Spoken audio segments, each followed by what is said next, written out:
cold and dark. Of course it is. You're in winter, Mark. Home of the winter folk, scions of the storm. We're hardy and we're practical, we're savage and we're tactical, and loyal to a fault when your back is up against the wall.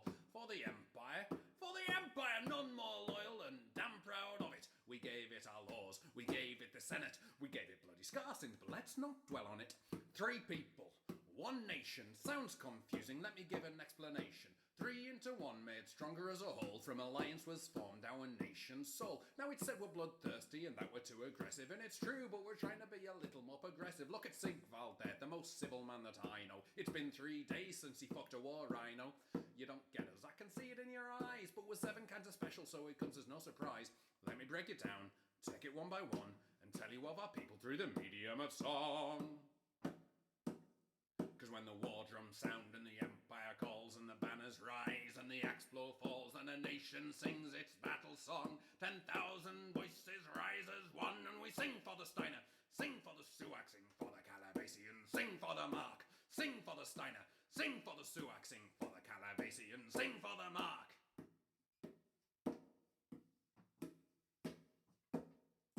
Down from the tundra, out of the snow, where even the winter markers fear to go, from Ika's tears to the howling gale of Sidanya. Ice walkers, beast stalkers, masters of the riddle and the fireside tale, with eyes so sharp and minds so cunning, they'll kill you with the arrow that you never saw coming. It's the Suak! Heart of the nation, born on the ice floes, forgotten more lore than anyone else knows. When the storm breaks and the foemen stir, you'll see that real heroes wear fur. Cause when the war drums sound and the Empire calls and the banners rise and the axe blow falls, then a nation sings its battle song. 10,000 voices rise as one, and we sing for the Steiner, sing for the Suak, sing for the Calabasian, sing for the Mark, sing for the Steiner, sing for the Suak, sing for the Calabasian, sing for the Mark. From the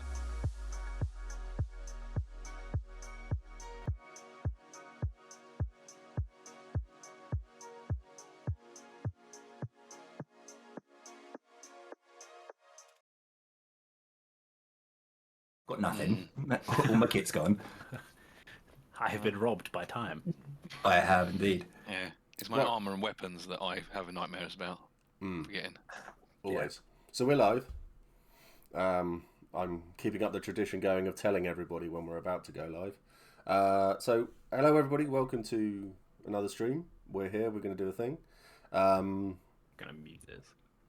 Yeah, mute the stream if you've got it up. Got it up. We're here. We're getting back to the nations chats. We're going to chat Brass Coast and the Kohan and things like that. I forgot what I was saying. Hey Pete, how you doing, buddy? So this is going to be a nice chilled one because it's still bloody hot and I'm quite fat. So it means sitting in front of these lights and in this heat is quite uncomfortable for me. Ben, hello, subbing for 37 months. Yes, latexy. Happy Father's Day for yesterday, Ben, for your very first one. Hey, Jazz. He's got 2 little twins. Yeah, one of which I kidnapped last event and went for a wander with them, with little Steve, funnily enough. Adorable, but you make it sound malicious. It is adorable, and I make it sound as really, really malicious. So, so that's where we are at the moment. So a little bit of an update. I created a new channel for friendly discords. So it's got the Empire's LGBTQ community Discord in there. At the moment, they only open the doors a few times a year. So this is one of those times. So if you're curious or want to join that, then you can. I think they will be very, very welcoming. What else? There was another thing. Oh, yes. So in August, now I am slowly getting fit and healthy. I am heading to Copenhagen to go to the Epic Armory gathering. So for those who remember, Epic Armory are the LARP kit and weapon suppliers and armor suppliers who I work with, used to work with before the cancer. They have been wonderful, and they have waited for me, and they have given me a couple of free tickets to go to the event. I think there are tickets going, so if anybody wants to go, you can still go there. So myself and Digby will be going, and I will hopefully be collecting a lot of free stuff to bring back and give away to you lot, because it's what I do. There probably was something else, but I've completely forgotten what it is. No, completely gone, but still. Anyway, so we have 3 wonderful members of the Brass Coast with us this evening. So above me, we have the Archangel Carl. He was a fallen angel, but he's got rid of the blackout curtain that he had. Well, the towel or something he had up there, but that's gone. It fell. It's gone. It fell.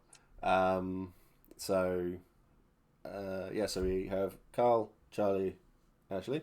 So Ashley's name will change every now and again when I feel like it, because reasons. And then we can all go from there. So Carl, if you want to give us a little bit of an introduction. Yeah, so I'm Carl, member of the Kohan in the Brass Coast. I play Salim in character. So Sword and Shield, which is in the background there, used to be an archer before stuff happened and I had to change. And as part of that, I picked up a physic as well. So physic roll. So if I'm fighting with the Kohan and they go down, I can try and get them back up again, which so far has gone all right. Yeah, the Kohan, I mean, in the last... Well, actually, we'll come on to that, because that's just going to lead on to a massive chat, I think, after that. So we'll come back to that one. But I've realised I haven't got myself any drinks. So I'm going to introduce Charlie, and then I'm going to go and grab myself drinks, because the fridge is literally like 2 feet away from me, so that's wonderful. So, Charlie, if you want to give yourself a little introduction. Yeah, hi, so I'm Charlie. I play Taoshir Iroquois, and I captain sort of the big Kohan group at the top of the Brass Coast camp, and also with several other members of the Brass Coast, but I'm sort of the main skirmish captain for the Freeborn as well. And I'm on event 9 now. Same character from the start. So yeah. That was a great introduction.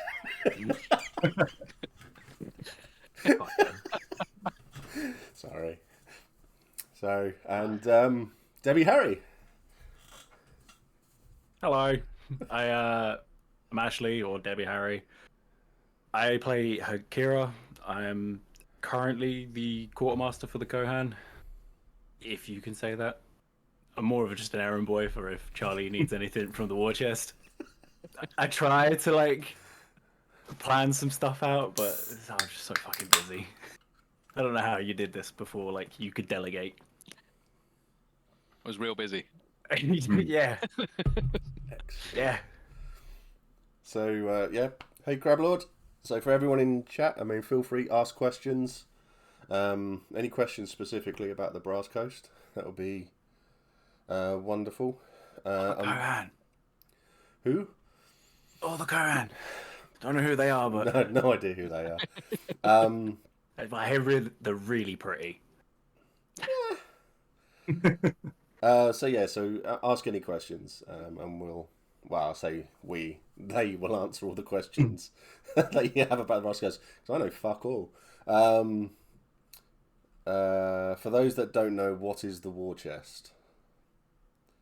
The war chest. Well, you can do it if you want, Ash.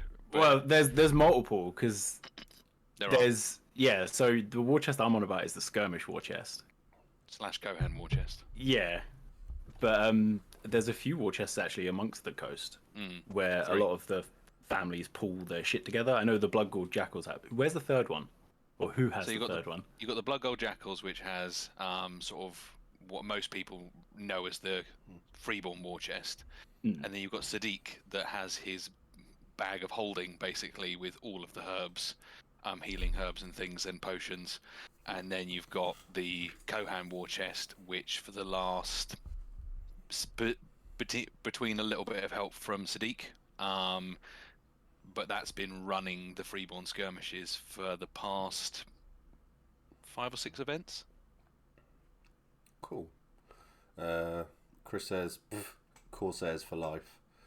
So, so I think Chris used to be in the Freeborn. So, is there a story behind it being called the Brass Coast? Something to do with the colour of the land or something? Need an egregore here or a Hakima now. We stab things. I need an adult. Yeah, I'm like that with most streams. Yes, there is, according to Chris. Yes. So, For all your information, go to the wiki. wow, that's a fucking cop out right there, isn't it? I'm a meathead who gets told what to do by the Hakama. I don't think. Yeah, well, Thinking is raggedy mage problems. heretical. No shit. Yeah, Chris, if you can answer that one, that would be grand. And then I'll read it out. I tried, didn't get far with the wiki. Yeah, the wiki's amazing, and we are really lucky as LARPers because we've got all the answers in front of us. It would just be really nice if we could find them a lot easier. So There's a lot of information, but Yeah. for me, too much information. I try to find the information on one thing, and you end up scrolling through pages and pages. yeah. So it can be tough, but it's never a bad thing. Oh no, definitely not. So, given the weather at E2, how glad were you to be in the Brass Coast? Well, to be honest, not super glad because I wear gold plate and a gambeson, and a coat over the top to be flashy because I think about Brass 3 coats. layers of armor. So Yeah, like when you were out of armor, yeah, it was really lovely. But to be honest, while I was in it, it's pretty much as hot as a lot of other nations. yeah. They won't be able to hear us or anything. I'm gonna nip back to the opening card because then everybody can see what everyone looks like. If you're going to be listening to this on Spotify, which I'm slowly trying to do, tough shit. You're gonna have to come and look at YouTube.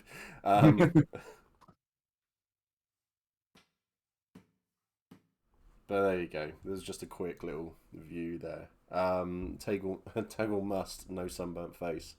Bear with me, they rewrote and add to the Brass Coast brief since our last plays. Old school Corsair for knee replacement. Yeah.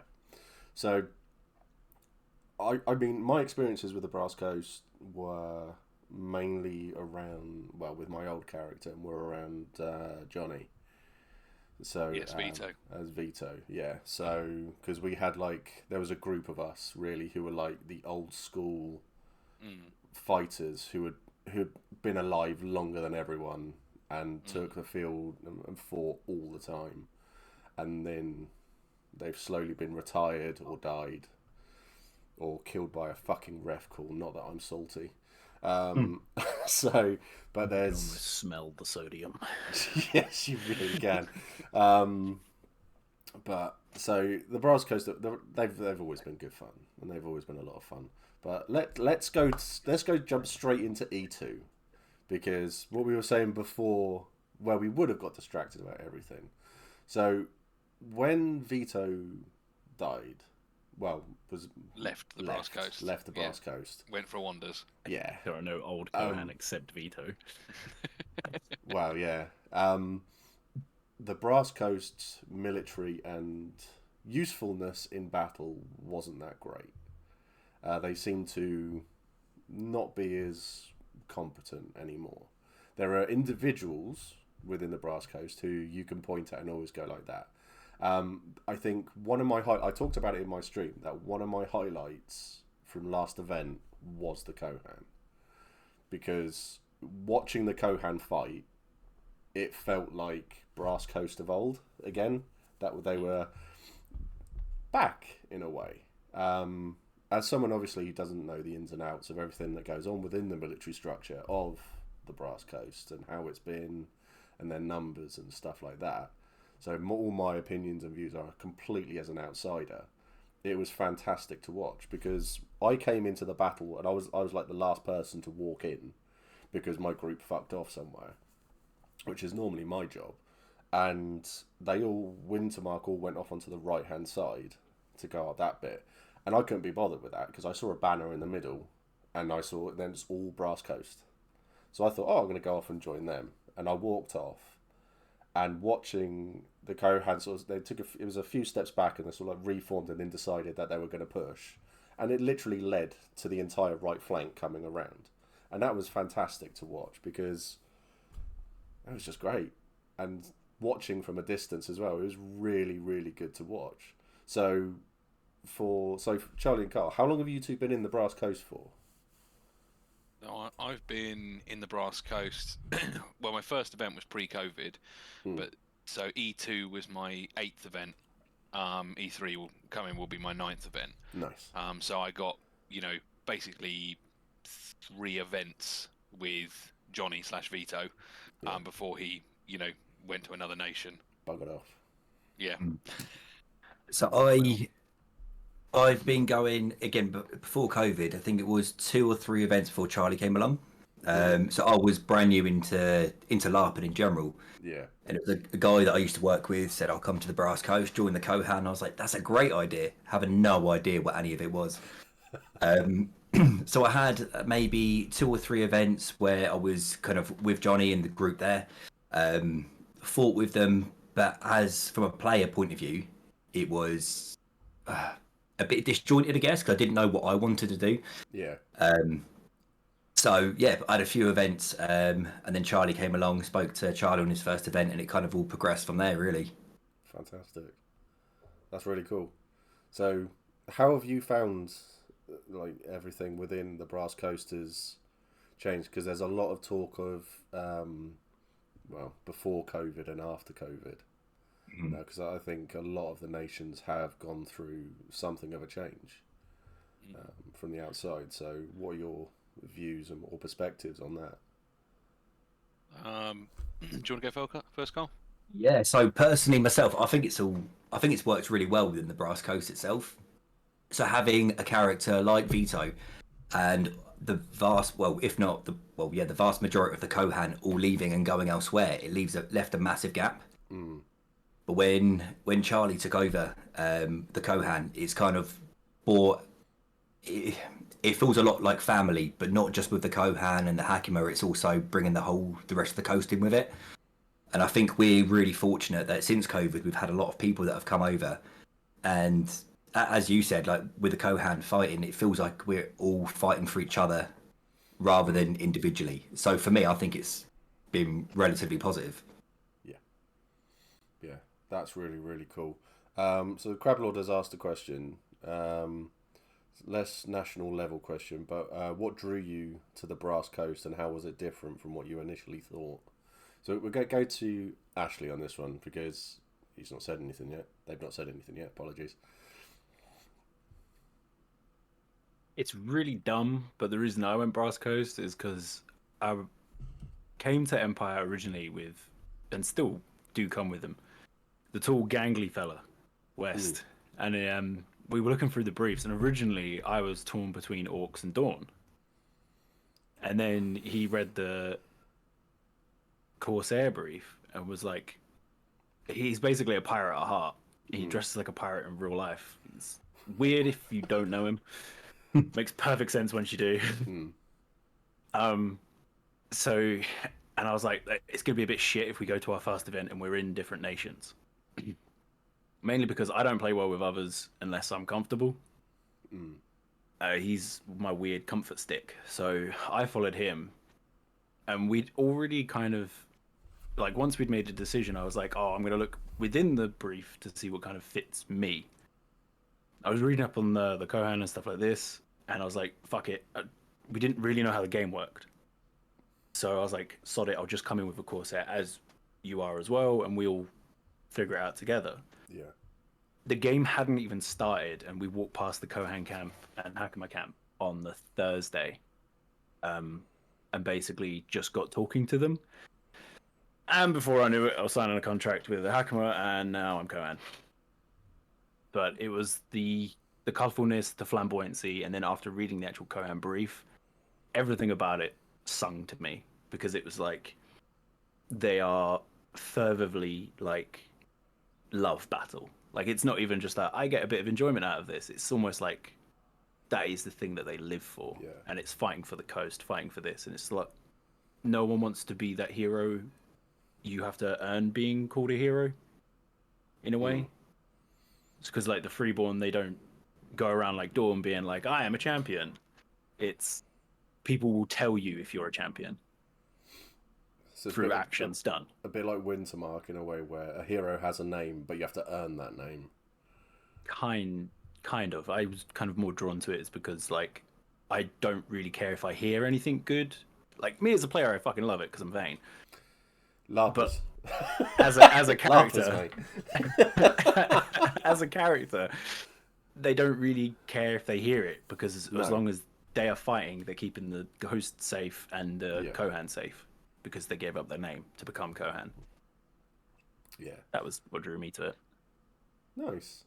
I think that's the first time I've ever heard anyone say that it's sung to you or something like that. Yeah, that's... I'm a simple creature, so when things really stand out to me, they stand out. No, that's really cool. That's a really nice way of putting it. So, Charlie, how about yourself? I actually I got into LARP when Empire first started, and a load of my friends were going to go to Year 1 E1, and I never ended up going. And I picked Brass Coast because it was the nation I wouldn't have picked. Okay, that's interesting. Because the colour made me sort of slightly uncomfortable. You know, I'd wear a lot of darker colours and stuff, and I was like, this seems really cool, and you know, was interesting from a role play point of view to play something that possibly wouldn't at the time have been like my first choice in some ways. It's an interesting role play experience, but wouldn't necessarily be where I'm like super comfortable, because that's not sort of super interesting for me from a role play point of view. Yeah.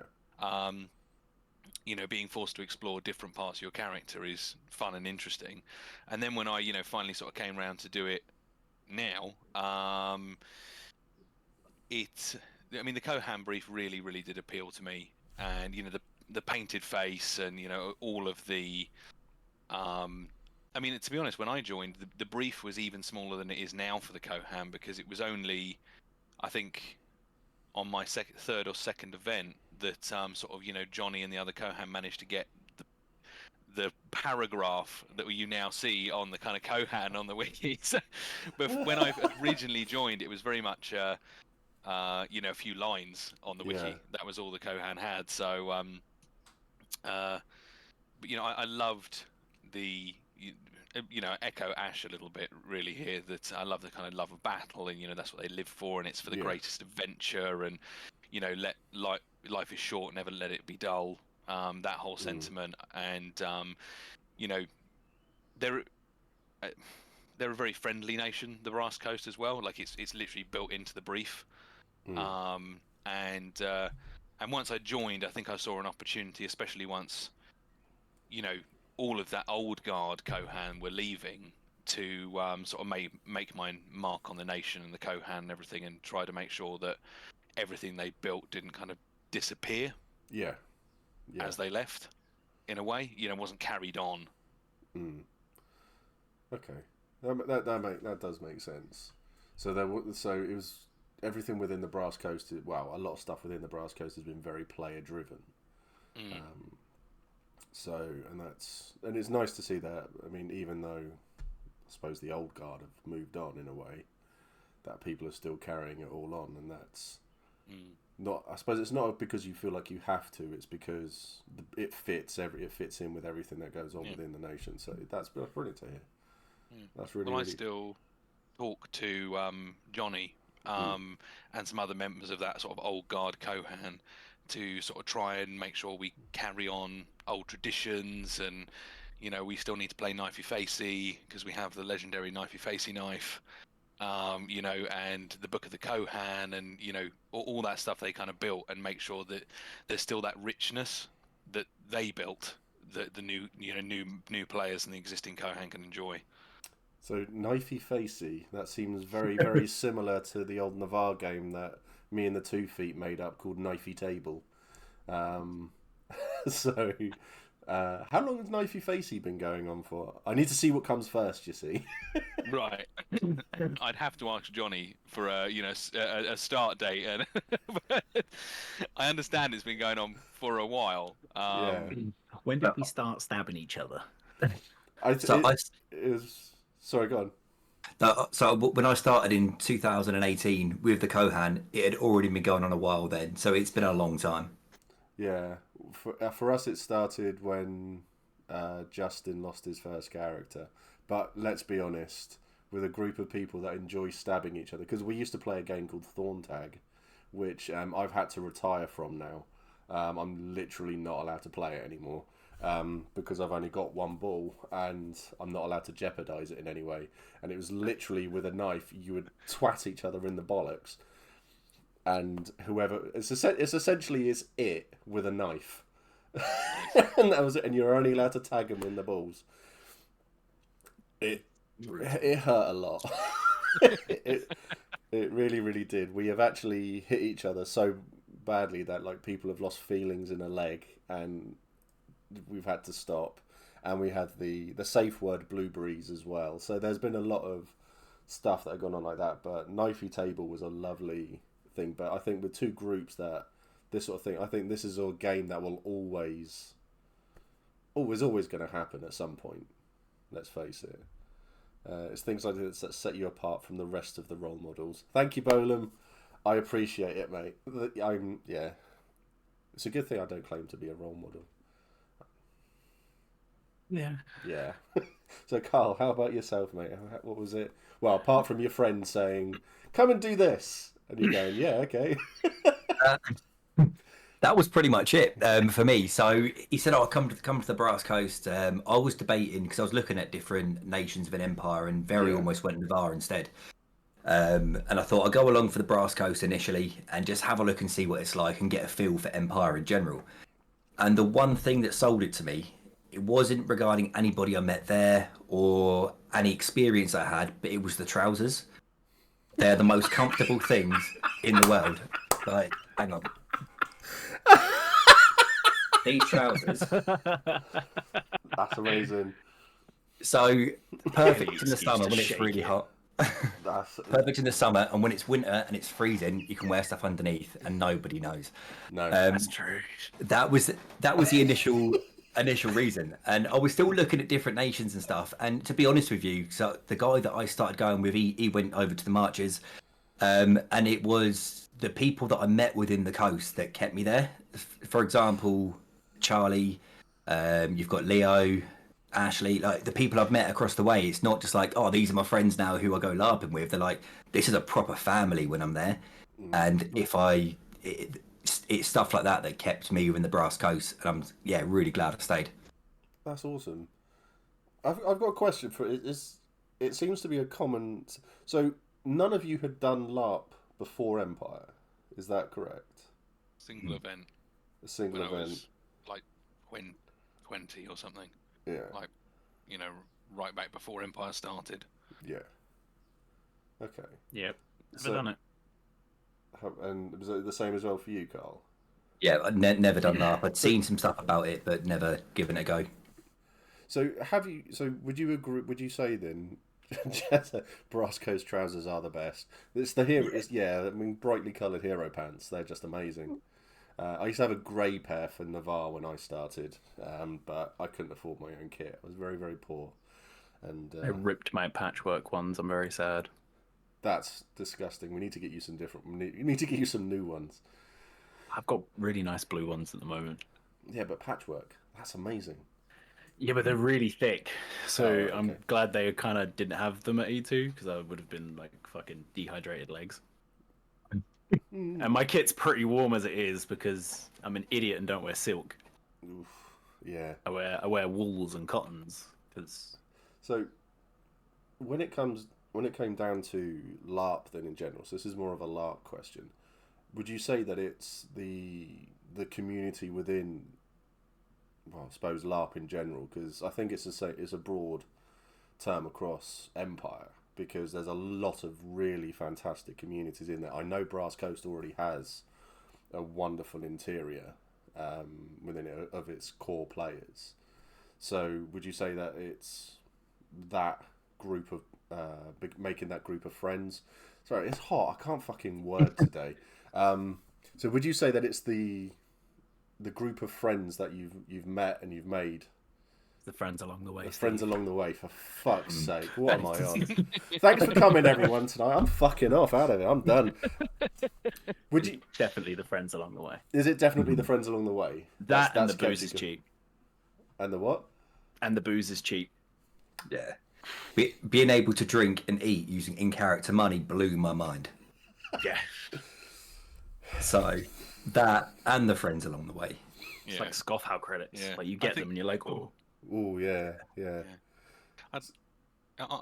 A new player said something to me a couple of events ago, because we do have sort of new Kohan every single event that join us. We grow and grow and grow, and someone said it looks like you're all like you know each other outside of LARP, but actually the entire Kohan group is made up of people that don't know each other outside of Empire. They met each other at Empire. There's a couple of us here and there that are like two people that joined together or two people that know each other, but it's a big group of kind of strangers, if you like, that met at Empire and became friends. So it sounds funny, but it is the friends along the way, and we are very much I think because we fight an awful lot together and we get to do an awful lot together, it definitely builds those kind of like bonds in character and out of character. Yeah. But I'd say everyone's really supportive and welcoming. Especially when obviously me and Carl met sort of Johnny and Kitty and LC and all the rest of the sort of old guard. But there are loads and loads of other figures as well throughout the Brass Coast that were very, very welcoming. Yeah, I think it's. I mean, yeah, I haven't worded it brilliantly at all. But jokingly, I suppose, the friends we met along the way is literally the best way to describe it, I guess. Yeah. I've always liked that about the Brass Coast as well, because you get. I've only ever been in. Well, Max started off in Urizen, and when we went off into a battle, because I just got told not to fight with them and go off and fight with Navarre instead, because I didn't fit in. So that wasn't a great situation. But fighting in like the biggest nations means that they all go off in little groups of their own, and they stick to themselves and they do their own things. But with the Brass Coast, you always see the Brass Coast they're always together. They're never really, if they're separated, then something's gone very, very wrong. People die. Yeah. Yeah. Yeah. I've witnessed I've Femme Fatale Airsoft, the trousers. Yes, Brass Coast trousers are the best. Yeah. So a lot of people agree in there. There's a good question about face paint there. Yeah, no, I'm getting to that one. Oh, Yes. See, my fucking stream I'll go. won't be missed.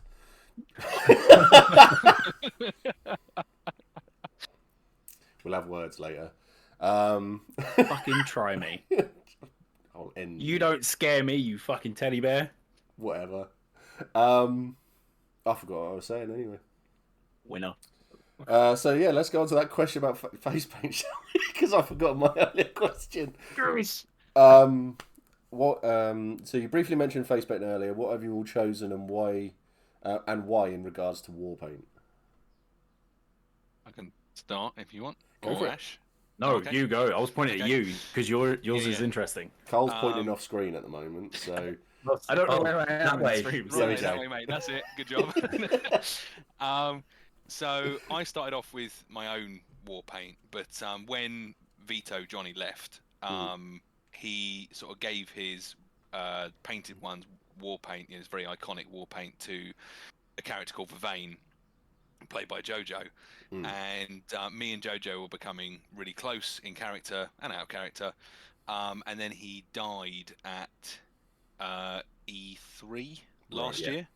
And we had this incredible, in-character moment where he came back terminal and everything.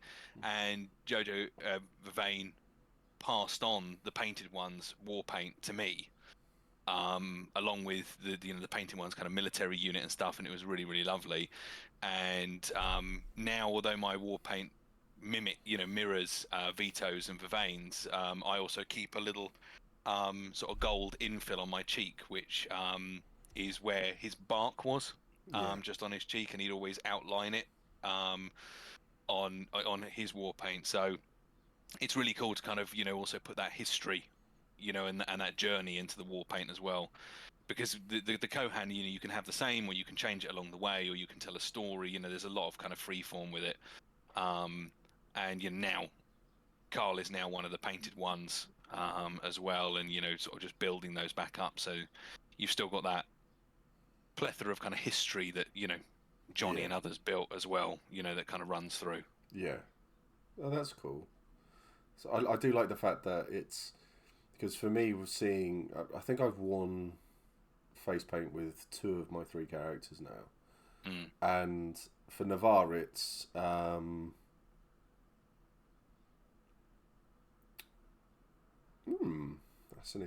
that's quite an in-depth question. I saw that one as well. Yeah. It's so face paint for me has always meant it's always been so like where I'm the family is the 2 feet, so we have 2 footprints silhouetted on our head, and everything like that. But the face paint is just war paint. That's all it means. There's no real I do this for this, I do that for that. Whereas the Navarre have tattoos, so it's like the binding of thorns and all of that sort of stuff. The Calavesi, which I am though in Wintermark, they have more of a like bird motifs and things like that. But for me, the face paint, it's more of a I put it on because I've made a decision. Because the Calavesi are all about making decisions and going to do. If you make a decision to do something, you'll do it to completion. And so that's what for me. That's what the face paint means for me in character. So it's nice to hear that the face paint actually has meaning. Well, it's a hell of a lot more in depth. I thought it's Brass Coast, isn't it? They just do it to look good. They're just shiny things. They're like pretty cups. That's about it, really. We are pretty cups. You'd want to put it on a table and just but you do want to send it off to fight because it might get broken. So that's the way you look at the Brass Coast sometimes. So, right. So do you understand what I'm saying though? That's the sort of thing that you get from it. So hearing that there's actual quite in-depth history to it, really that's quite fascinating too. So does the other two? Does your face paint actually hold meaning? And I've made meaning now. What now? I've described you as a cup. No, as in. So during E2, I kind of was the first event I actually felt seen as a player. So I felt like I needed to kind of reinforce some things about my character. Because whereas before I was still fairly new, I felt more of an observer to Anvil. Yeah. In a weird way. Okay. But now I feel very like I actually have people coming up to me, like asking specific things. So my war paint, I do eyes, multiple eyes, and extra mouths because when I go into battle I can't smile enough, and the extra eyes is now that I'm the quartermaster, I need to keep an eye on my shit, make sure people don't steal it. So that's the reason I have the red, because I'm always covered in blood, multiple smiling mouths and multiple eyes. That's really cool. And then I just add different lines for when I feel like it. Nice. I like that. I don't like. Yeah. I was going to ask about the eyes and the mouths on it. Yeah, it's the different motifs. It kind of became more and more apparent because I got asked about it by a few Dornish because I was spending some time, funnily enough, with like Oliver and talking to him because we talked IC through mail, and obviously I don't get nobility as a character because I think it's fucking weird. Like you should be born with a right. You should have to earn that shit. Yeah. And they're interesting because they were knight errants. They earned it, and that's why I tolerate them. Tolerating Dawn. We fight a lot with them, and they're good fighters. Yeah, they are. All right. I'd like to just mention one thing about Warpaint from like a brief point of view for the Kohan is very much a display of the savagery that lies within. Our Warpaint displays our true face, rather than our bare face being our real face as well. So it's about almost displaying that kind of like that warrior, that demon, what we become on the battlefield. That's like how it's described on the wiki. So there's also a kind of a portion of that as well. That's interesting. I've never heard that before. I think I think I've done one, maybe two Brass Coast streams before, and that's never been mentioned. So that's really interesting. But I was gonna say, yeah, I think it's because we've got more Kohan on than anything else. So that is very interesting. How about yourself, Carl? So initially, the face paint I had in the picture you showed earlier on, it was kind of red with a black line and a gold line across the face. Yeah. And when I started using that face paint initially, I was like, oh, I'm wearing it because I'm wearing it and because I'm Kohan and it shows that I'm Kohan. And there wasn't really much other reason, personally, myself, why I had it apart from this is what I decided. It's nice and easy. And that was it. And that was kind of how I felt regarding the war paint in general until the last event, and when Charlie asked me if I wanted to be part of the painted ones. I think having seen Johnny wear the same face paint, and as Charlie said as well, Vervain when he died in battle, and I had a bit of a chat with him the day before and the morning of regarding physicking and learning stuff from him. Seeing Vervain with that face paint as well, and then being asked, do you want to wear this? It brought a whole lot of meaning to it. Yeah. And it's not just I'm wearing this because I'm wearing it and I'm Kohan. It's I'm doing this to remember the guys before me. Yeah, it's a really, really cool thing to do for my character personally. That's really nice. It's good to hear that it's all stemmed from interesting roleplay moments as well. Yeah, absolutely. And not just been a little, well, this is something in the brief that was mentioned here and stuff like that's actually come from roleplay. That's really nice. I like that a lot. So we've had, this is a really good one from I'm going to say Peppergate. How did you justify your characters going away from your family, or is it more of a found family thing in the Brass Coast? Ash, do you want to take that one? Go on, Ash. Yeah. It depends. I brought mine with me. Okay. So in character, my brother, and he's not my real brother. He is my brother in character. He's my best mate. We came in as siblings, and we were like, oh, we have to give up our names and family to be Kohan. I was like, well, we just get around that. We'll just be Kohan together. So we lose our family names, but we won't lose each other. He has a biff leg in real life, and he has a biff leg in character. So my aggression, the reason is because I'm his aggression. I'm the one that keeps him alive, and he keeps me alive outside of battle. And That's then nice. we don't really we inherited our assets from our uncle because our parents went missing, and then with Feroz being overtaken, we can't go back and look for them. So we're kind of just doing as much as we can with the Kohan without our family, and then it's evolved, should I say, into a found family. Nice. Yeah, that's good. I mean, when you were saying about the parents, I was thinking, oh, have we got dead parent background here? But no, our that's parents are great. alive apparently, because West plays Gale. He's he's now crippled, so he can't do as much fighting. So he's lent his character to more information gathering and stuff. He's getting better, and he's now doing archery. But for the pair of us, he's the brains, I'm the brawn, and it makes a really good RP thing when I get anointed and they say, oh, what's your proud moment? It's like, well, becoming the legs and arms for my brother. So yeah, even though I don't have a family, I brought mine with me. I cheated. No, that's I mean, that sounds really good. Sup, you photogenic bunch of brass battle nerds. That's Panda. I like that. That needs to be put on a t-shirt. Brass battle nerds. Brass bastards. Yeah, the brass bastards.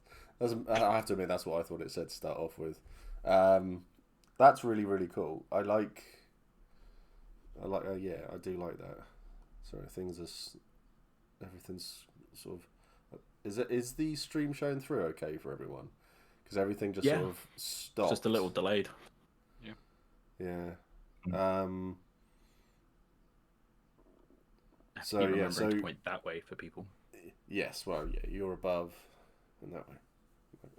Well, I can see it all, so I'm all right. So Charlie, how about yourself? So I came in as Kohan, so I didn't sort of leave a family, and my backstory is that I grew up being Kohan. And I mean, for me, it was cool because there were a couple of characters that came with me.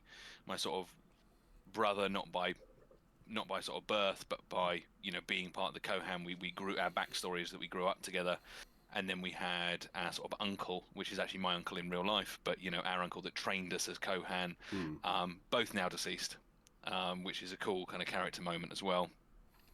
Really doesn't like Druge. I mean, who likes Druge? But yes, special hatred for the Druge. So I never really, I didn't sort of have the kind of transition from family. I know, we do get more and more people, honestly, coming from Brass Coast families now to join the Kohan, and we also have a training contract that allows you to come and learn. We do lessons and what it is to be Kohan, and you can wear a small amount of war paint to denote you fight with us. As a a contracted fighter to the Kohan from the families, which also helps us make sure that we're not sort of closing ourselves off. ICOC. We've got like strong connections with the families in the Brass Coast as well. But there wasn't that sort of same transition for me. So the Kohan have its own academy. Basically, yeah. That's really cool. Yeah, that is very, very cool. Yeah. I mean, it was inherited from the old bunch, credit where credit's due. We carried it on, but it does allow people that want to come and try the Kohan brief, to come and learn a bit more about it in character, which is ultimately, I think, a cooler way of doing it as well. Yeah. It gives us a lot of role play opportunities, and make sure that we don't, the families don't feel like they can't come and talk to the Kohan, because we have Corsairs that fight with us too. Yeah, that's cool. It's nice to hear that everything's open to everybody, at least. So that's good. So how about you, Carl? Is it? So being again brand new to LARP when I started, I've got the tragic backstory of my whole family being slaughtered. I travelled to Anvil and joined the Kohan. As part of that, having no idea what I was doing. Yeah, pretty much. I've already got the next Kohan fighter lined up for if I get mowed down in battle. So I did incorporate that, but the rest of it was tragic backstory. F in chat for Carl. I'm sorry. Tiny violin. Just tiny violin. Wow. It wasn't. Have you got your father's sword? No. Don't thank fuck for that. Nothing. However, no. So I had to read through my backstory a little while ago. So I went onto logged onto my account, had a look through, and the stuff that I've written for my backstory still makes no sense. None of it in regards to where people were fighting and where they were killed makes any sense. So I might need to go back and rearrange that. Just don't tell anybody about it. Just scoot under the radar. Just make shit up. Yeah. I mean, be that one freeborn that lies but just doesn't know they're lying. That's me. That's unintentionally. Unintentionally lying. Yeah, because just like my backstory is, my family are alive and well. It's all good. And then I did a potion at the last event, which was a horrific memory.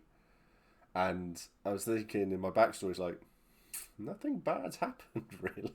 So I literally had to come up with something on the fly, and it had to be from a different nation. So I came up with a Brass Coast memory of a nephew murdering a brother, and then led to me beating the shit out of my entire hall. So, but yeah, that was quite interesting. So it's like my own rules of having boring family or alive backstories came back and bit me on the arse. Really, so who would have thought it? Okay, so that's all the family. So, Crablord said, how would you summarise Brass Coast's fighting style in battle? Charlie. Charlie. Probably, yeah. Well, I do the skirmish captaining and Okay, makes some of the sense then. battlefield, the major conjunction battlefield command as well. I'm one of the sort of 3 sub commanders that does that too. To be honest, there's a lot of change happening at the moment. Right. Because on skirmishes we've ripped the whole lot up and redone it, and now we fight totally differently. We're very, very mobile. So when we fight our skirmishes, we split into 3 separate units that are sort of captained or sergeanted, if you like, by individuals. Yeah. So we try and we try and tip into the wiki where we are very much kind of heavy shock infantry, really hit and run, skirmishers. So we engage the front on a. Apart from we don't run away. In ice. Sorry. We engage the front and then wrap the enemy essentially, or roll them, but it's very much kind of hit and run, intense flurries of combat. But I think in the Kohan have definitely changed the dynamic of the Brass Coast and how they fight. Because we got called on for the last couple of events, not so much this one, but the E4 last year and E1 this year. The Kohan got requested by Zorin of Dawn a couple of times just to come and break lines, because we can now. We do have that kind of heavily armored component that can take the damage. So although I think we're still very mobile, we are getting more diverse within our capabilities to perform on the battlefield because of the the growing Kohan element that is tips towards heavy armor, shields, great weapons, that kind of thing. So how they fight, I mean, still definitely, we don't want to stand in a line. We're not Wintermark. Wintermark aren't fucking Wintermark. We're shit at that, really. I don't think in all of the LARP Empire battles I've been involved in, I have not seen one proper line fight. They're too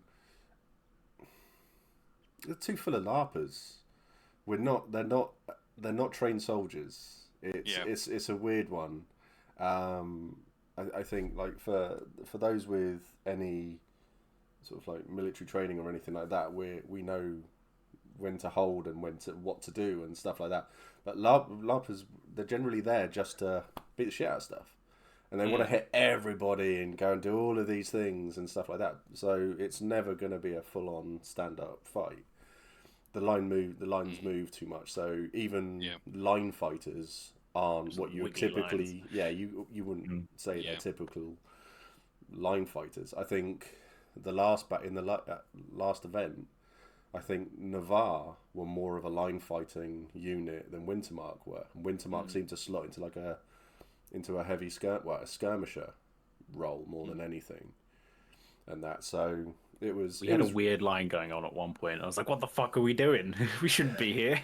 Yeah, it's really odd, but I think that every single nation they fit in with what they've got there. So if you can get heavy skirmishers going, then I mean, that's definitely what I witnessed with the Kohan was heavy skirmishers, which is really nice. But I think the rest of it is all very loose, very, very loosely termed. There's a lot of work going on internally in the nation. One of the Kohan, Leovani, has organised a load of national training to try and sort of try and bring us together and sort of be that skirmishing force and inject some semblance of cohesion. But we're definitely a lot better than we were, and I mean, to be honest, E2 was we scattered quite a lot in the battle. But generally we are staying more cohesive and fighting as we should, which is kind of heavy skirmishers and the Kohan have definitely become a line breaking unit in some regards now. As well, which is cool. There's a bit of salt in chat at the moment for Wintermark. Deserved. What regard? K1 Cap, because Wintermark send their new members to the front. I've heard this. Yeah, I mentioned this IC to someone as well, and they kind of confirmed it. Oh, any new person who comes up to me and says that they want to come and fight alongside me, I tell them to go off and fight somewhere else, because there aren't many people in the field with my amount of hits, and if someone fights with me, they're dead, basically. I rely on the fact that I can normally crawl back through the line and get picked up by people. I'm quite fat. I'm not as agile or as quick as I used to be. So I need all the hits in the world to be like a tank. That's it. I've literally got the maneuverability of a tank. So I think it's all very... We don't send the new people to the front. I find that a lot of... It's really weird. So this isn't a national thing. I think this is a generalisation between a lot of new LARPers when it comes to combat. Is a lot of them really want to be at the front fighting, and they'll go and get to the front, and then they'll get twatted by everybody, and then they'll take a step back and go, right, I don't really want to be there anymore, and they'll take a step back to watch, and you find that it's sort of like they then get pushed back, and it's a very slow revolve with it all, and accidentally going to fight with other nations every single time. Yeah, I mean, I think the last 2 battles I've gone and fought in Navarre both times. I think the LARP battles that we have at Empire, which we're really lucky with, because there's so many people, it's chaos, and being able to take it all on board is a lucky thing if you've witnessed that sort of chaos before. So I think a lot of people will struggle with not seeing everything that's going on around them because it's loud. There's so much going on, so you're stood there going, "What the actual fuck is happening here?" So I think the smaller nations are lucky with the fact that you get, because I mean, like Wintermark is what, the 4th largest LARP on its own, up there with Navarre as well. And then you get the smaller nations who are able to take in a lot of new people and say, right, well, we can spread you all out with more experienced people, so the lines aren't really affected as much. But within Wintermark, you're going to go, right, we've got 50 new people here, let's put them in a unit there. And then we're shocked when that unit goes, just moves backwards. So it's just the way of it. It's all down to experience. At the end of the day, had to drag a few new people from the front line in their last battle. We had my friend Ollie, who's just a raggedy Hakama. He's just my raggedy wizard. He had 2 hits and a dream. And he came running past me, and I fucking grabbed him and was like, "Nope." Yeah. And he was like, "I did nearly die." I went, "No shit." They're the best. I love that. I love watching that though. You're wearing a tarp and have a stick. Fuck off that way. I love seeing people who are brand new and they get stuck in as much as they can, and then you're sort of like poking them to go, well, look, you've been hit like 8 times, so you must be on the floor. You're not wearing any armor. All you're doing is laughing like an idiot.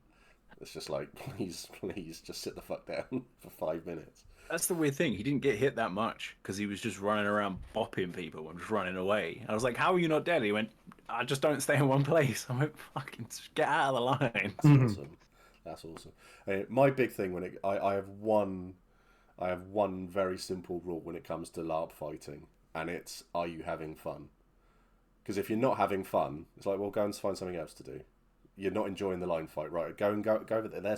They're doing like heavy skirmishing over there. Go get involved in that. No, not enjoying that. They're charging lines over there. They're literally being line breakers. Go and do that. See what we do. You want to protect a healer? Okay, go and do that. That's it. So when people say, "Oh, I'm in this unit and I can't leave it," it's like, yeah, you can. If someone's coming over and screaming in your face, I generally put my finger up at them and I fuck off and do something else, because it's a holiday. You're here to have fun. You're paying. You need to enjoy yourself.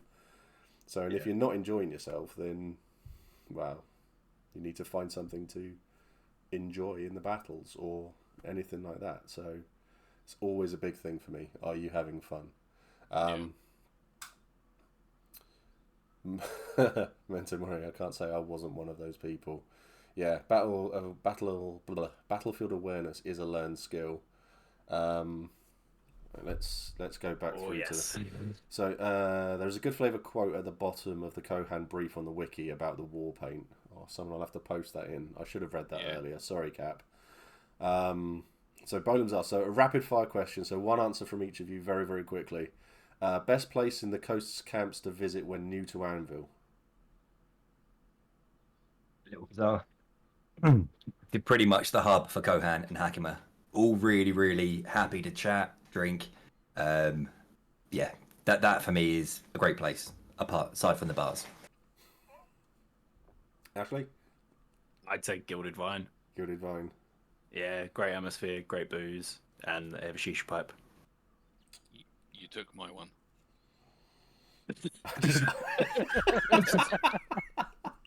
Well, fucking Carl took mine. I was like, where do I frequent? Where does Rhaego go? Oh yeah, fucking Gilded Vine. Yeah. Remind me the name of that the tea house that's in the middle, the huge one. New Promise Cartel. New Promise Cartel. Yeah. That's amazing. That is a definite stop. And there's also they've even got like a private area you can rent out in the back now, which is really, really nice. There's a bubble tea place as well, which is I went there Yeah. last event. It was really hot. Bubble tea there, it's incredible. Thanks for subbing, Bolem. That's awesome. Gilded Vine is top of the list for E3. So good answers. That's awesome. Yeah. But yeah, So I Little think that Bazaar. kind of covers that one. Oh, I don't know why that's still popping up. Oh, we're doing a hype train. Oh, there's a hype train going on, yeah. 2 minutes 40 to go. So, the Brass Battle Nerd shirt sounds like one of those incredibly specific t-shirts that no one buys. Mate, Wearing you a should see shirt my Hefty Yeti size t-shirt, smaller. so it's very, very similar. Oh, dear. Oh, thank you very much, Ash.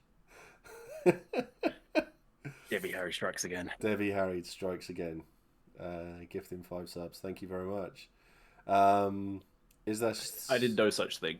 She didn't know. Oh, man. I think I'm so far behind. Oh, no. Questions. Yeah. So, sorry, chat. This is the normal for me. I'm miles behind on everything. But there have been good answers, though, to the questions so far. Is there such a thing as a quiet or contemplative Kohan, or are they all just loud and brash? I don't I'd think say we're that I'd loud and place- brash. Yeah.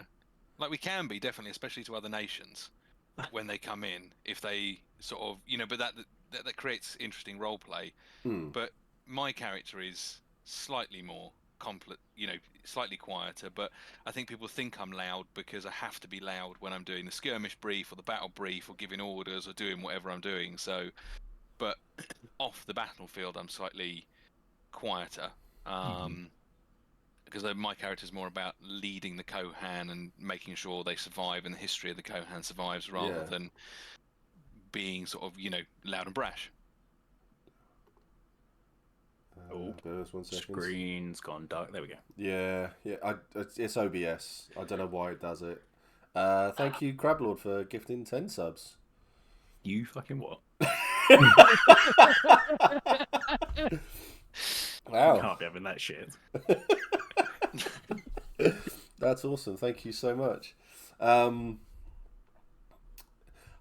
think my experiences of the Kohan is they've not always been quite loud and brash, and it's like I used to enjoy my chats with Vito a lot because he was just very switched on and just didn't have to scream and shout. And there were times like my first character and stuff like that, and hear him saying stuff, he would sort of like poke me because I've always been very loud, and he'd just be like, "Can't believe they fucking said that." So I didn't hear what they said, but I'm fucking mad about it. Things like that. So it was great. So We're not loud and brash unless your name's Javier. He's the epitome of loud and brash in a really positive way. He brings so much game because of his like icy attitude towards everything. I love it. Like walking through the middle of Dawn camp going, there's no glory in Dawn. Yeah. But we were all suited and booted, so it's like if it kicked off, it's like, well, we're in better odds than these people just knocking about in t-shirts because it's too fucking hot. yeah. Thank you for the bits, Jazz. So what's your favourite bit of kit? Your iconic piece, and What is your dream item you don't have yet? That's good. Carl, let's go for you first. Okay, first of all, dream item. So Leovani, who's a member of the Coast and a member of the Kohan who runs a national training, has got this hat, and it's like your typical, I don't know, kind of like Moroccan styled hat with a point at the top and the little flappy bits of coins all over it, and it looks insane. But trying to get one in the UK is a nightmare. So that's a dream bit of kit. Okay. Bit of kit that I've got. You might have to come back to me on that one. I've got no idea. Okay, what's your first bit of kit that you pack? Because I always find that that's generally the bit of kit that's most important to you in some weird way. Might be your trousers. Some people it might even. A lot of people it's their boots. That's their favourite bit of their kit because they know it's comfortable. It's going to protect their ankles, and Okay, it just fits. Black chainmail. It's really heavy and really uncomfortable, but it means I don't die. So it'll have to be that. Makes sense. I mean, yeah, it makes perfect sense. Thank you for 10 subs, Debbie Harry. Sit down. Fucking hell. So, oh my god. So what's that? I have to check. What's that actually taking me up to now? Whose in a house fucking weird runs house? way. Right. So in a weird way, I have got over 10% of my followers have now subbed. So it's just fucking weird. But I'm very grateful for it. Oh. Crablord, thank you for the 10 subs. Oh. We're verging on scrapping this out in character at some point. That's amazing. Who are you? That's absolutely amazing. Just gifted 10. That's fucking hell. Oh, that's absolutely wonderful. You should have the Brass Coast on. Oh, wait a minute. About to beat your last record. Keep up the support. What was my last record then? I don't know, but I'm pretty sure it was me and Crablord doing the same shit. Yeah, more than likely. More than likely. You've both done enough. Oh dear, oh dear. That's awesome. Keep feeding me chili and I'm golden. Okay, so the helmet and your chain. So how about you, Charlie? What about you? So my favourite piece of kit is my. So I made this. I'm a blacksmith. I was a blacksmith in my early 20s, and I made my suit of plate. And that's got melted brass on it, so it's gold. So it's a gold. I mean, you can see it in the picture a bit. You can see the breastplate, but there's full legs on it as well. And I picked up this sort of big hero belt as well, which kind of ties it all together really well. So I really enjoy that because a lot of people are like, well, plate isn't very Brass Coast, and it's like it is Kohan though. It's in the brief, and I did it partially because I think it looks really cool, and partially because it's nice to have that piece of the brief on the field rather than it being purely mail and scale. It's like, but the Kohan, there's a little bit in the brief about breastplates and stuff like that because they do that heavier fighting. So just seeing something a bit more Brass Coast on the field plate-wise was cool. That's awesome. Yeah. And I think the bit of kit I'd like is actually an artisan item, and it's got to be Shield Breaker. Single-handed weapon, able to call Shatter on shields for a single hero point, which I'm going to try and pick up E3 for E4. Because I can just imagine that is so much fun walking up to lines because I spend my time at the front anyway, and just being able to shatter a couple of shields, drink a Scops mead, and go again. Funny story. So that's like where I live. I have bear claws, so I call shatter, Nice. and I have people coming up to me with Scops meads. And they feed me, and they turn me around, and they push me back in. Nice. So, nice. Last battle, I did 37 shatters. Jesus. And the time I fought before that, I did 42. So in the last battle, I actually had Osric, the Wintermark General, coming up to me with his Scops mead, feeding it to me, turning me around and pushing me back in, and just literally going, I want those 3 spears gone. Because getting rid of shields are fine. If you get rid of the spear, they all tend to look at themselves and go, well, I can't hit anyone now. They're still massively useful if they just stood there, but they all look at you, go, "I want to hit people," and they walk off, and that's it. So yeah, spears are great to get rid of. Yeah, so I feel you on that one, but I think bear claws. Well, I use sword and shield or spear and shield. Are you? No, I use sword and shield. So, Sword and shield. and you know, once your shield shatters, it becomes part of your hitbox, your hit pool. So unless you're going to walk away, you're going to die real fast. Yeah, that's true. We did. I don't know if anyone else experienced it. A little bit of a It's a massive tangent. fucking shield. All brass coast shields are huge. Let's be No, honest. but so Charlie's shield is fucking enormous and it's heavy. Yeah. Yeah. Well, it's 95 centimeters, Fucking hell. which is just below the max, and it's made out of CF100.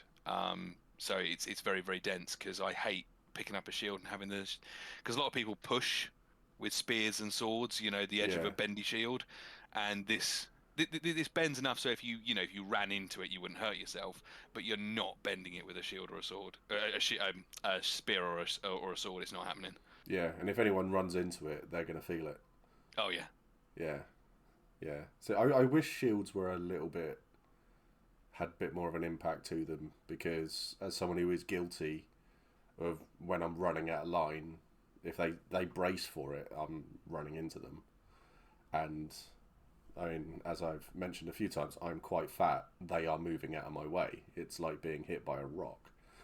So, or a fucking VW Beetle or something like that, maybe instead. But squeefed. Hello, man. How you doing, buddy? But yeah, that's. I'll have to come around and have a feel at that then. The shield, not Charlie. Yeah. Well, everything's got a price. Bit in the of a weight Brass to Coast, it. So yeah. Oh, that. Sorry, another tangent. I'm so sorry, Ash. So, Brass Coast very, very early on. So, like I think this was year 1. There was a Navari called Floyd, who was very much. He'd sleep everywhere. He'd get way too drunk. But he went over to the Brass Coast, and of course, the idea of everything has a price was kind of taken very literally early on. So he'd walk into a pub, and they'd say, "Right, you need to pay to sit in a chair." It was just like, "Okay, I'll tell you a story," and they're like, "No, we want money." There's like, okay, but a price can be a story. It can be it can be a secret. It can be anything. So when they charged him for the chair, he took it literally. The chair's now his. So when he finished his drinks, he got up and walked out with the chair and walked it all the way back to our camp in Navarre. And he ended up. They had to pay like 4 crowns to get it back, as well. And he only gave them a ring. So it was really, really wonderful. It's really nice to see that the Brass Coast Brief has sort of like has altered to accept those things, because I love going into places that I've paid for drinks in the Brass Coast with a story. So, and that was a lot of fun. And I told them to give me a drink that they thought my story was worth, as well. So it was like double-edged sword on it. So they could have gone, "That's a shit story," but they didn't. And I think they gave me 3 pints for it, and it was just lovely. Nice. It was really, really nice. Great little bit of role play. It was really, really nice, and I like that sort of the way the brief goes back and forth like that. So go on then, Ash. Favorite bit of kit and an aspirational bit of kit, I should say, or dream. Kind of linked, because my favourite bit of kit is my belt with the 2 scabbards and 2 swords. Because without that, I don't really have an identity. Like, that's all I'm known for. Just standing in a line, having a Dornish person look at me like, "Where's your shield?" I went, "I got one." Like, my hand's already filled. And then Should have stood them aspirational in kit. front of you. No, I just stand next to them. I had literally the last 2 events. I've stood next to some fucking unit of a Dornish knight, just clad fucking head to toe in metal, standing with a shield, being like, you know, a shield fighter. And he's just like, "Where's your shield?" I went, "Hands are full, can't." And that's always a fun reaction. They're like, "Why are you at the front?" I went, "Just watch." Just like locking up spears, locking up things. But the aspiration is bear claws. I'm halfway to getting them. I'm just throwing money. Like, I'm currently broke. I have a ring to my name because I throw all my money at our artisan. Like, look, my personal project is bear claws. Go. Because I want to do the whack-a-mole with shields and spears. It's a lot of fun. But then I think it'll be very handy on skirmishes when we go up against those fucking nasty bastards and they got long things. I'm like, piss off. Do you have well, if you've got mages who can cast Empower on you as well? Oh yeah, there's always JoJo's character behind me, but not anymore. So He always just stands behind me, just poking me with Empower because I'm just cleaving. yeah, that's a wonderful way to do it, as well. One ring, what a gamble it! Fuck's sake, Scott, what's wrong? You've got problems, mate. So he And Beyblade indeed. he was the wonderful one who lost all of his money last event due to gambling, and then lost literally his last crown to a rat in Navarre. So he did phenomenally well. That was a means really I good walk question, around. Pete. I really like that. I just walk around looking for work now, just like a vagabond. Just like, please, I need money. I am so far behind on these questions, and I've noticed the time as well. So I saw one. Oh fuck it! I'm just going to keep scrolling through. Have I got any mods in today? Couple. So if the mods could go through the question and scout back and go through the questions for me, that would be wonderful. Because then I can just ask questions. Oh, Varushkan Rat has my last ring. Oh. You want him dead? I'll do it for a price. There's leave money, Crablord guys. said so. I've just gone all the way to the end and I've scrolled back up. So Crablord's had a question there of what do you think the Brass Coast is missing, or could focus on expanding more, player wise, lore wise, anything wise?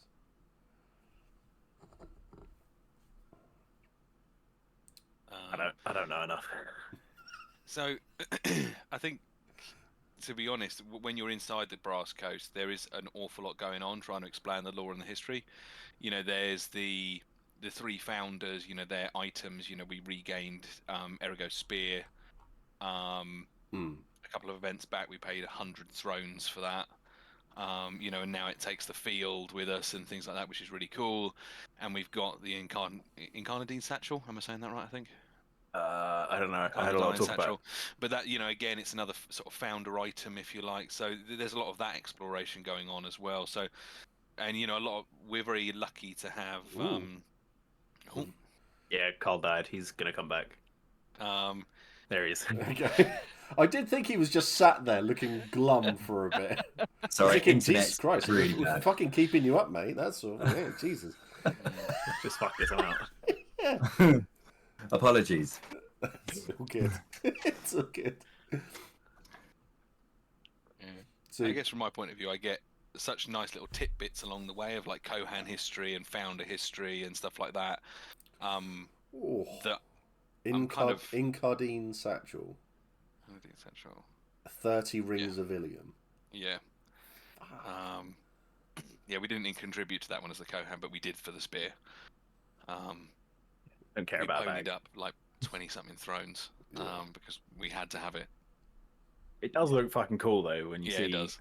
Aracelis with it fucking leading charges. So do you have like one of the Kohan who uses it each battle then, do you? Because I suppose it's because it's an artifact, isn't it? So you've just got the ribbon for it, and then you provide the fizz rep and. No, they provide the fizz rep as well. Really? So we go. It's Wow. a good looking fizz big rep. sort of golden spear. So yeah, it's cool. That's awesome. It's like a big golden booze, Yeah. isn't it? It's just Yeah, that's fucking- it. Golden booze. Yeah, I couldn't remember the word off the top of my head. I was waiting for someone else to chime in on that one. Just hearing Harvey in my head. It's a booze, booze. It looks awesome. It's a really, really good bit of kit. Yeah, that's cool because I know the Navarre got one as well. They got I can't remember the name of the spear, but that goes to like a champion each year. So not one person's using it. Yeah, the barb. So that's really cool. So I got a question actually for you. So this is something that's come to my attention across. This isn't just a Brass Coast thing. This is across all the nations, to be honest. So all of the nations have got people who have been in positions for a very long time. I'm curious as to hear opinions of like, do you think that the Empire should bring in like you if you're going to hold the position for a very long time, you can only hold it for like 2 years. something like a term system. Yeah, like a term system, just to let other people experience that part of the game, or do you feel it's gone to the best person, and the best person's always going to be in that role? I know from a Brass Coast point of view, I don't know if it's seats for this for the Senate. It's all done based on auction and money, so they pretty much auction the seat out to the highest bidder. And I was standing around witnessing one again maybe a few years ago, and it was going for so many thrones. I was like, nah, this is ridiculous. And it's the way we do it within the Brass Coast itself. In general, from a OC point of view, giving other people the opportunity to experience that part of the game, I think, is always a positive. So yeah, potentially giving people the opportunity to kind of interact and be part of that side of a game they want to be a part of. Aside from, as you said, if you've got one person who's had it for years and years and years, it's from a fair, to make it fair on everybody, I think it should be rotated. Yeah, I mean, I've had responses come from both sides who think that if you're the best person for it, you keep it and stuff, and then people from the other side saying no, let everyone have it. So what do you think, Charlie? So I think everyone should be given the opportunity and to have a crack at it, but I do think that if you want to have a crack at some of the roles that do affect an awful lot of players and in character interactions, you should be willing to kind of put the work in. Oh yeah, definitely. As in know your stuff and everything, and I think that would be my kind of stipulation. If it was gonna like pass between players every couple of years, almost like an apprenticeship, you really need to go and show that you're going to spend the time to learn about it. Like being an adjutant for a general, for instance. That kind of thing. Like if you're willing to put the work in, and we've had sort of people that were adjutants move into being a general and stuff like that. So I think it's good for those roles to be passed around, because I don't think it creates a great deal of interest in game, the same person holding on to it for a very long period of time. But from the same, I think there needs to be an understanding that you need to put the work in. You can't just kind of rock up and be like, I want to do this. And it's like, well, this does affect an awful lot of people and an awful lot of game. So if you're going to do it, you really do need to like know your stuff and, be willing to put the work in. So you don't turn up to your first event and expect to get a hat immediately. You could be like Digby in my hall. He turned up, kicked up a massive stink immediately with all the senators, and then just decided, right, I'm going to go for senator then in his first year. Didn't get it, but has been named adjutant, and he's going to push on that way. So that's really, you're putting in the work, you're putting in the time, you're putting in the effort. And that. So don't just turn up and go, so I want to be general and I should be made general. No, I'm not learning anything about our positions or anything like that. It's just, I just want it. Yeah. No, that's a hard agree for me on that one. I think it's, you want to roll, you put in the effort as well. Yeah. But I think, give other people a bit of the game too, because you never know. They might be in it for a year and then you can come back in because people have missed your face. Who knows? Who knows? What do you think, Ash? It's kind of bouncing off of that point. Like, I like the idea of terms, but I think there shouldn't be a limit to how many terms you can then reapply for, but there should be a gap. Yeah. So there should be like, let's say, a term of a couple of years. So 8 events max. And then, because that then gives plenty of time for people to get to know you, who you are. See if you're any good at it, and potentially get voted out. But also experience that part of the game if it is something you want to do. But then if you do get voted out, there should be like a brief grace period before you're allowed to go back in to prevent that kind of stagnation. Yeah. And if you do want to go back into it, it would also show that you're driven and you'd have to earn it back. So it'd create that game of proving that you are good enough or want to do it with the effort, and people would take notice. I think there's potential for a lot of interesting conversations in game there for people who do those sorts We've of had things. icy conversations about just killing people for it. Yeah. But that's like icy kind of, we could just go and kill them all. It's like Well, nothing yeah, serious, but like That's what doable. Pete said. People stuck in tenures and stuff, or holding the monopoly for certain positions. I'm of the opinion that if they're stopping you from achieving your goals, be very ambitious. Kill them. Yeah. I mean, that's a. But I also don't want to get executed because I should get away for a Kohan to die. Yeah. Unless you make it interesting. I'm not smart enough for that shit. I'd rather Well, just... you could if as a Kohan, if you're going to be executed, you turn up and then just have another Kohan throw you a sword, and then you start a rug. Yeah. That's a great way to go. Alex, I get very arrested, have a memorable. sword ready. Yeah, that's. Do you mind? Sorry, go on. No, I was just going to say, that's a really interesting thing to bring up because we've got a Kohan tradition that we inherited, and when Kohan come back terminal, we kill them. So we don't Really? give them like a potion or anything. We finish them off because no Kohan should drift off into death. Battle is our lives, so we should die like that. So it turns a lot of heads when we sort of do the ceremony. You know, you pick the people that are going to hold you up, and then sort of as the head Kohan, if you like, I then finish you off. That's quite Live interesting. by the sword, die by the sword. Yeah. Yeah, basically, yeah, a little bit of that, yeah. There was when I was younger, I watched so like in India they have a game called Kabaddi, which is it's like I think it's 8 people sort of holding hands in a semicircle. Then one comes forward. You just have to touch one of them and then get back past the line. The game's inconsequential is what I was going to say because they did a video which was a setup for it. It was like this little film of this guy going into battle, and he basically he got all the way through to like the final group, and these people formed a circle around him, and they just like smashed everything up that he had, and the final thing was to let him die honorably. So they left him with his armor, and they didn't just like beat the crap out of him. They let him get himself sorted, and he just stood. Well, he knelt there, said a prayer, and then they all just stabbed him at the same time, and they killed him. So that strikes me as very much a similar sort of going out on your own terms, sort of thing. Because I mean, the last thing I suppose you want is just to have you walk up to them and just like slit your throat. That's pretty.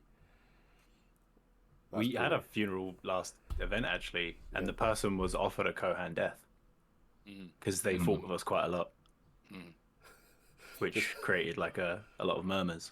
And it was quite good because a lot of people were talking about it afterwards, like, oh, they got offered Kohan death, but they're not Kohan. That's interesting. Because they'd earned the respect of the Kohan. Yeah. Yeah, because Which was quite touching. I think that's something that would be really nice to have played out, because I know like other nations have had like other people from other nations stand up and do their funerary rites for this person. So it's like when I was Mac, there was a guy in Wintermark who I had all the time and respect for, and when he died, I did the Navarre funeral rites for our hall. For our striding on him. So like I put a ring on each of his eyes, and that was there, and he was just like, so it basically so we could buy a pint in the labyrinth. That was the reason for it. And as he was lying there, I nicked his boots because they're newer than mine. So it was really, really good. So I just thought that's a nice thing to do. So it'd be good to like have someone dying, say in Dawn, who the Kohan all respected, have them turn up, and then just have everyone leave the tent as the Kohan brutally murder him. Well, finish him off, basically. So No, I could think of a few Dornish that would probably get that honor. Wow. Is it a singular Kohan decision, or is it the Kohan as a whole? We're all pretty good at making decisions like that reflect us all. Like I've noticed we tend to not disagree on much unless Ramos is in the room. Yeah. Does the person fight back in a Kohan funeral? Well, you know, from an out-of-character point of view, they are terminal. And generally speaking, no. But, you know, that absolutely could be something. But, in fairness, it has been a few events now since we've lost the Kohan. Our casualty rate has gone right down. So So if that was their wish, then absolutely there could be some form of combat. But that's generally they often will pick up their weapon and die with their weapon in their hands. Yeah. But no, not so far. Not sort of traditionally, if you like, they wouldn't fight back. It could lead to some really interesting role play, couldn't it? Some really nice. Absolutely, yeah. Let them Fighting take with a wound. Yeah, let them take a final swing, and you just like knock it aside and then stab them, run them through just to finish them off. And it's more of a mechanics based death. It's more of a role play based death. So that would be. But I'm not Cohen. I'm just spitballing. But I think that would be a really nice. Fuck it, I'd pay to come and watch that. I think that would be a really nice thing to witness. I think if something like that were to happen, let me know out of character. I'll come and just stand at the side and watch, because I think it'd be fascinating to watch. I'll let you know when I die. Yeah, but I want to be upset. I don't want to stand there and laugh. Nah, I definitely, if I was to die and came back terminal, I'd do the whole die in a fight. From an IC point of view, that'd be such a Hikira thing to do. To literally draw 2 swords and then just go down Get fighting. wrecked. Yeah. Yeah, I'd probably ask either like my IC brother to do it, or if Taoshi is still breathing, you. Hey, my survival rate's good so far. Fuck off, we had to buy you back. First time in, I don't know, 6 events, I've gone down. Yeah, but it wasn't you just went down. You went down and then got held hostage. Yeah. Ooh, even better. Yeah, well, you got him for a bargain. We got him for an an absolute bargain. Yeah. I thought I was set on my nation choice, but now I'm bloody questioning it. What nation were you thinking of, Crablord? What was your initial nation? Why are LARPers so good at making their stuff sound so cool? God damn it! This is very, very true. Hefty, do you mind if I answer just a quick question about skirmishing that got asked? Go for it. Just about the leadership. I've obviously missed it, so yeah, go for it. Yes, Nightbear asked about, is there a waiting list to kind of lead skirmishes? And in answer to that, something that's quite unique to the Brass Coast is I introduced a 7-person command structure on our skirmishes. Okay. So more people can get a crack at commanding in some form. Okay, that's good. And that cycles quite a lot. If you want to come and be part of that, you just come and let us know. I do I'm your skirmish captain, come talk to me if you want to be more involved in skirmishes at the national meeting, so the whole point of that is to give people more game and get people involved in those bits that they may well otherwise find inaccessible. But it also creates the opportunity for you to command on a smaller scale, considering how deadly skirmishes are and how much pressure there is on you if you command the whole thing. So that was the point of kind of forming that little command structure, is it gives more people the opportunity to take command, do the bit of the game they want to be involved in, but also you can gradually step your way up into those roles, and eventually lead a skirmish. There's one thing, although I lead the skirmishes overall at the moment, it's something I'm very happy to give up. I mean, we had a member of Dawn come over, and their their sort of their test of metal or whatever was to run another nation's skirmish, and it's like, we're talking about that IC because it'll be really cool role play and everything else. So it's definitely not about gatekeeping. It's about trying to create as much of a environment where as many people as possible can get a crack at what they want to do. Yeah, that's really cool. I think I love it when people want to get more people involved in the game. I mean, it's at the point now where I'm pretty much I'm devoting my entire character to just getting other people involved in stuff, because I've been doing it for years, and I do it with the streams, and I try to get people involved in stuff. So yeah, it's just becoming my game now, which I'm really enjoying doing.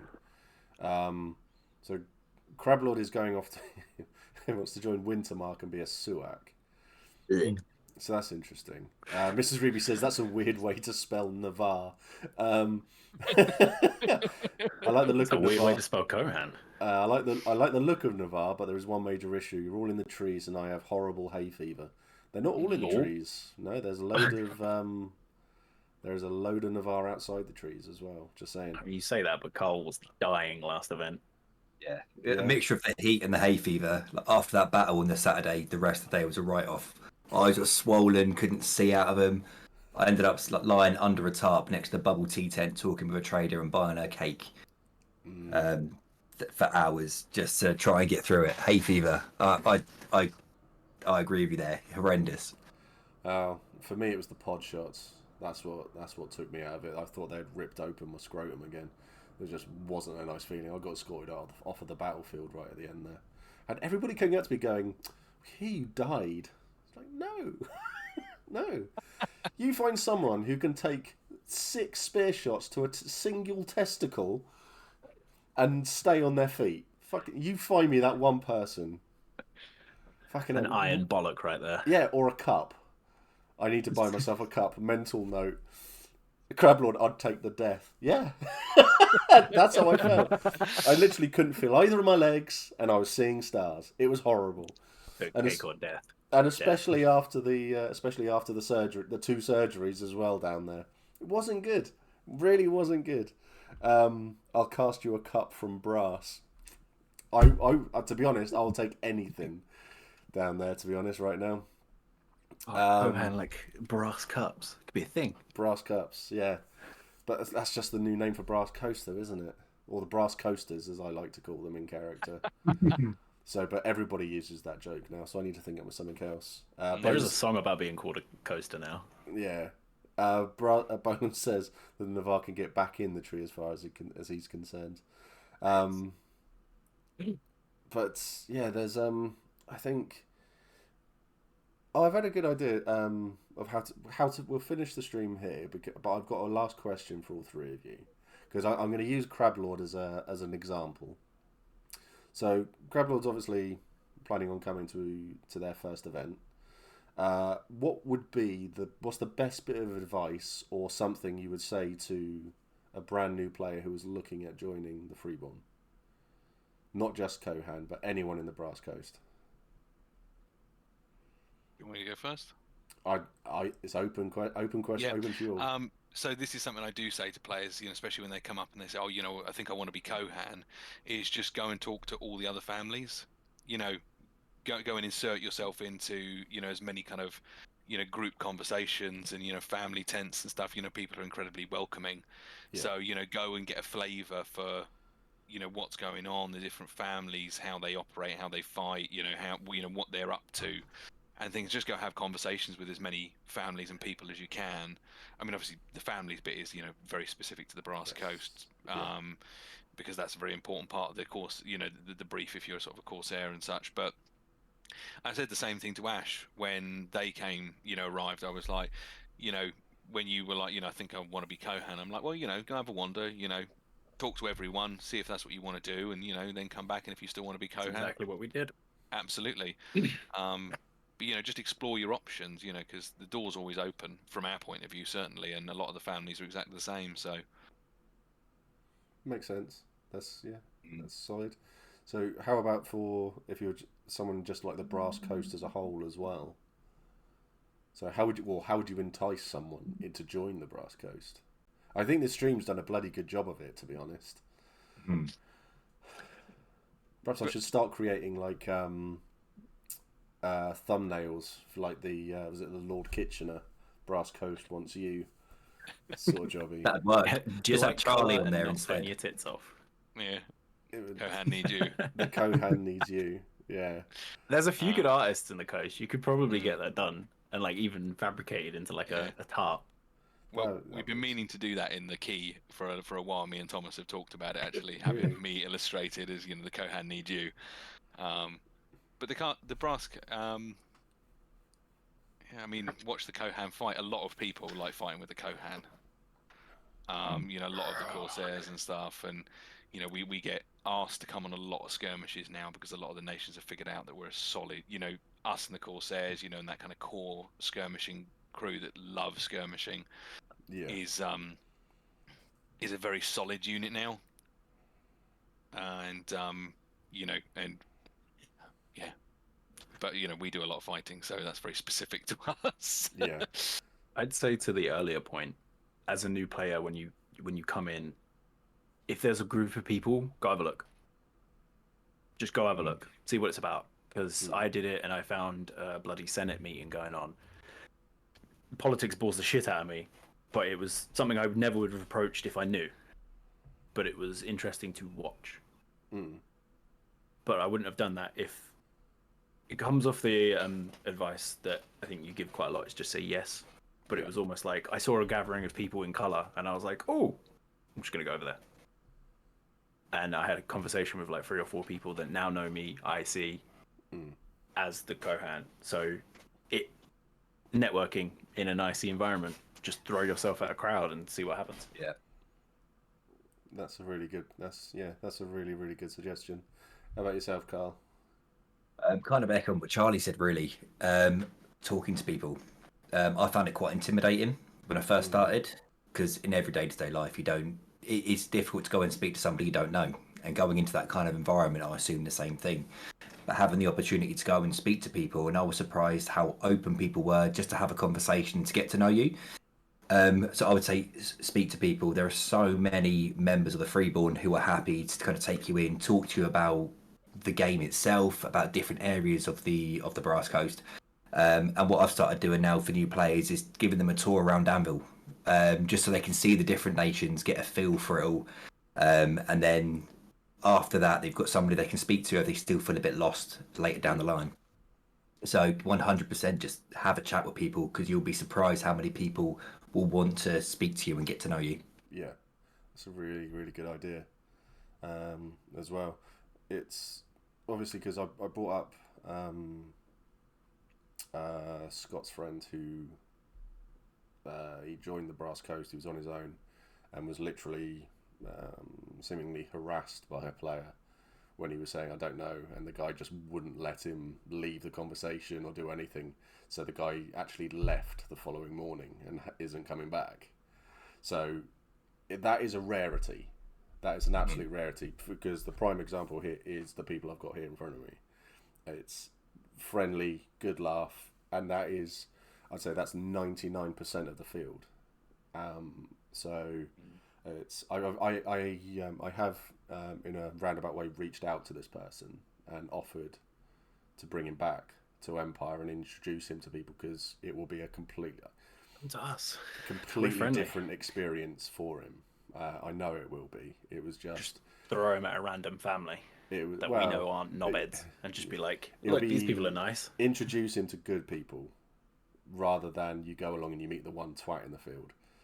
So that's... If you find a twat, point him out to us, and we'll drag him off through the fucking skirmish gate with us. Yeah, I'm not condoning He'll violence, get lost. but he's getting No, lost somewhere. I see violence. We're going to drag him through the skirmish I gate. see He's going to get stabbing. lost. Oh, yeah, he's just going to yeah. get lost on the other side of the gate. People die all the time on skirmishes. Yeah, It's 'cause and the only people there that know are the ones there. I get told that I make it all sound amazing. Too often when there's assholes in everything you do.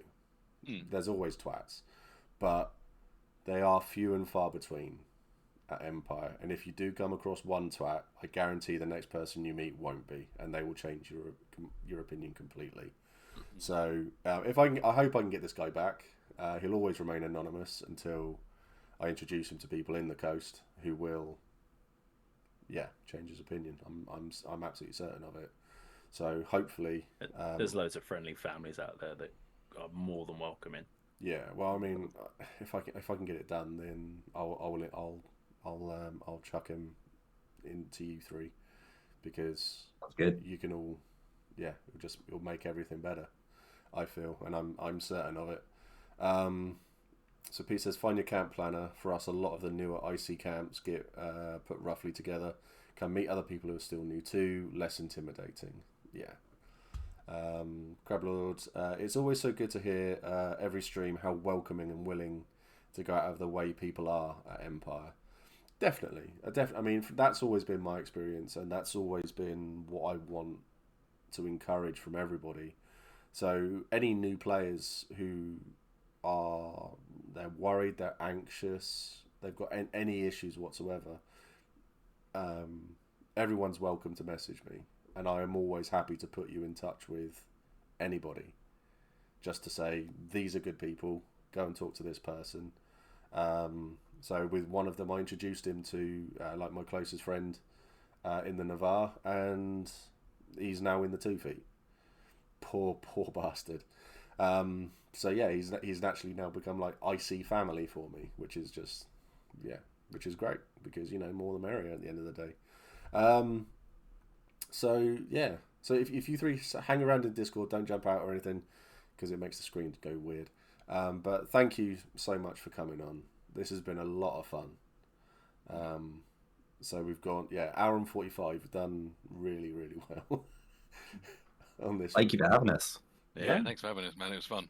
Anytime. It's been, it's gone a lot quicker. It's gone so quick. It's really good questions too, so that helps. It's because I wasn't asking them, chat were. So Chat always nice. We would have been done by 8 o'clock if it was just me asking the questions. So because you would have been bored shitless, and Damn it, chat. and Carl wouldn't have come back. Just fucked up. So It's like, oh yeah, Wi-Fi issues. Yeah, sorry guys, can't make it back in. Just sitting back with a pint, just like fucking knobheads. Yeah, hasn't happened yet to me, to be honest. It's quite nice. Steve's joining the coast next. Then I love the coast, but they're not for me. Have a bit of colour, you green and grey bastard. Yes, yeah, definitely that. Vrushka, League, or maybe an Imperial Orc would be the next for me. So, I've just remembered the thing that I forgot to announce at the beginning. There we go. So, Too late, stream's ending. Huh? Too late, stream's ending. No, fuck off. It's 39 days to the next event, but I'm doing. I know I said I wouldn't, because after I did the 5-person makeover and spent $1,000. And that destroyed me, because I was knackered for that. If the Imperial Orcs exist by then, oof. I'm doing a very special makeover at E3 for 2 people. I don't want to announce too many details of it, because the video might not happen for personal reasons to them. But it's when I can announce more details. It's a very, very special. It'll be a very special makeover, and it's something that I know the whole community will get behind as well, because it just means a lot to everybody. So, so keep an eye out for that one, and I'll come up with a fundraiser for something. I'll do something. I'm not dyeing my beard blue again, because that ruined the bath. So it took me ages to clean that shit out. So I feel out of place. Everyone has beards. You bearded bastards. Well, I mean, you've got an excuse though. I just like the feel of myself. In more ways than It's one. just more surface for war paint. In more ways than one. But yeah, so we're gonna go off and raid someone. Playing tabletop role-play games at the moment. Big glue a wig to your head for a year. What could go wrong? Thank you, Pete.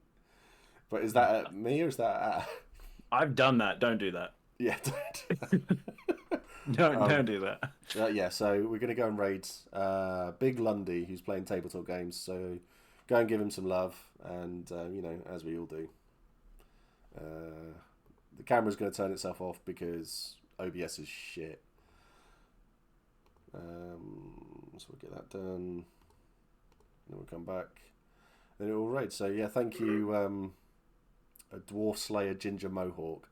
I was contemplating for my new character wearing a big long blonde wig. For reasons. I think what Mark's done and just gone full lady, like with the silicone chest piece. Not for me. Bearded lady. Bearded lady. I don't think that would go down well. Yeah, Empire. So, but go and give some love. I'll speak to you all soon. Thank you all so much for coming on. And take care, chat. See you all later. Bye. Bye. Bye. Mm.